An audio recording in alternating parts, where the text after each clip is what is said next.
So it's just consciousness itself. The concept my consciousness does not have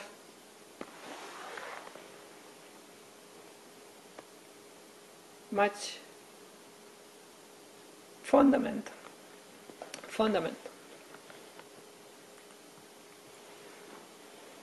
You say my because you cannot separate your being of consciousness from consciousness. And of course you can't, because consciousness and beingness are the same.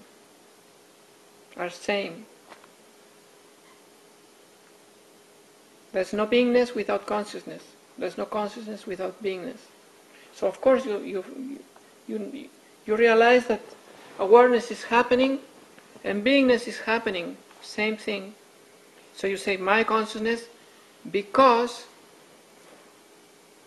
you know that is yourself. But who says yourself starts here and ends here?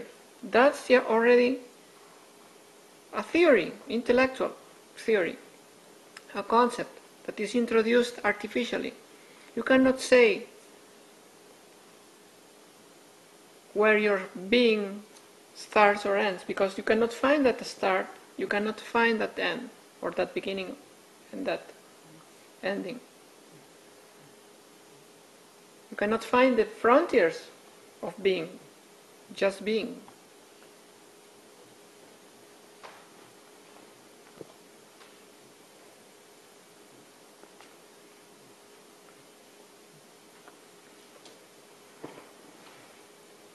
So you find consciousness is going on, but you cannot objectively, or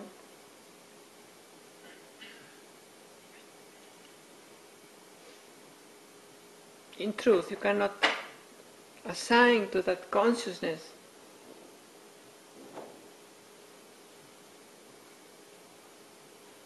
an entity, an identity, a separate identity, a frontier, a limit. You say my because you think of your body, or you think of this body. You have a concept of yourself as a person, and then you associate consciousness with that concept, person, body. So you say, oh, that's the consciousness of this body, that's the consciousness of this person, my consciousness. That's how you associate. If there is not that idea of the person coming into the equation,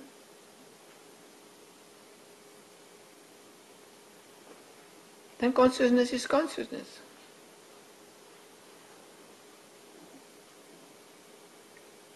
Undefined, unqualified, unbounded.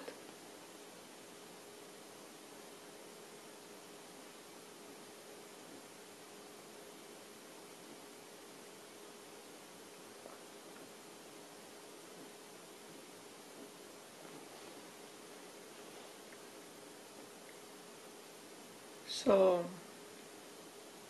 the whole point here, all this series of satsangs, is whether you can recognize what I am pointing to. Your natural, unmanufactured, changeless presence of being.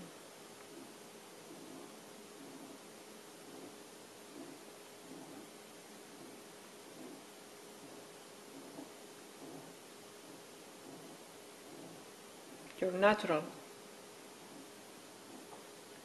state of awareness, unqualified, non-conceptual, spacious.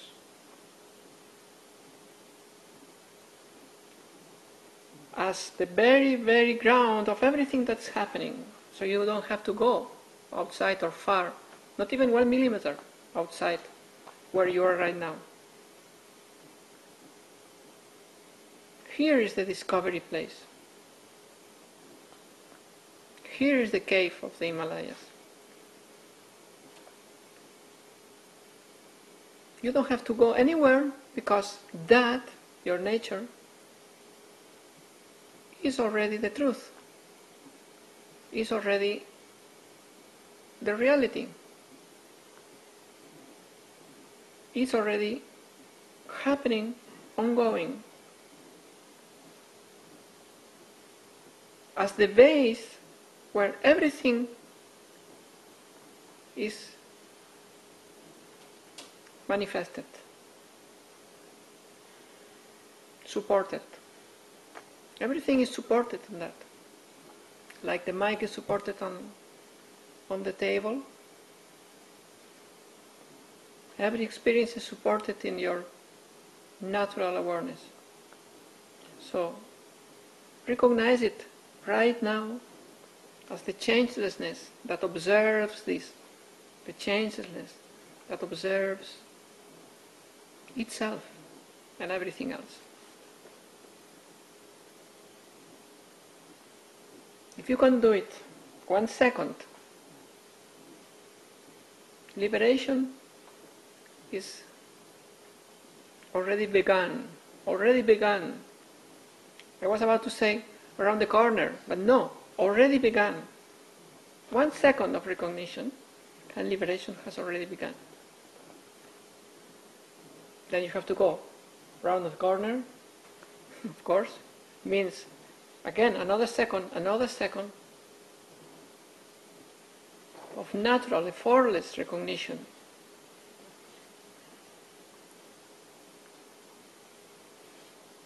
And that's the stage of contemplation, means returning to it again and again, any moment you recall, returning to it, to your naturalness. That's liberation in motion, already doing its work.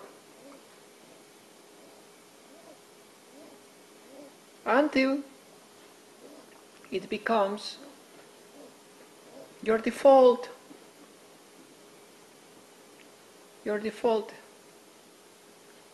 state.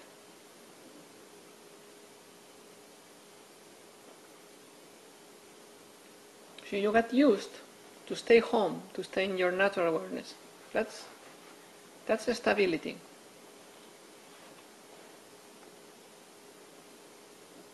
In that stability, everything that was in storage in the mind gets released and purified.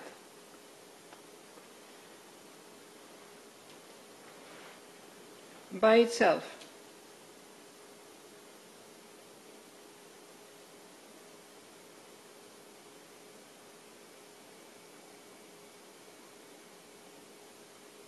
The habit of chasing thoughts and depending on speculation and conceptual elaboration, as if mind, intellect could grasp truth, is seen through and dropped. That habit is dropped, seen through. Mind is seen through. Intellect is seen through as not meant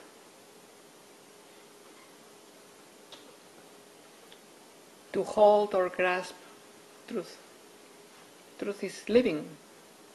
Truth is awareness itself. Not a formula that thought can conceive. That's why all books are dead. These words are dead after I spoke them. It is the liveness of your awareness that does not die, and to which these words have to point, and nothing else.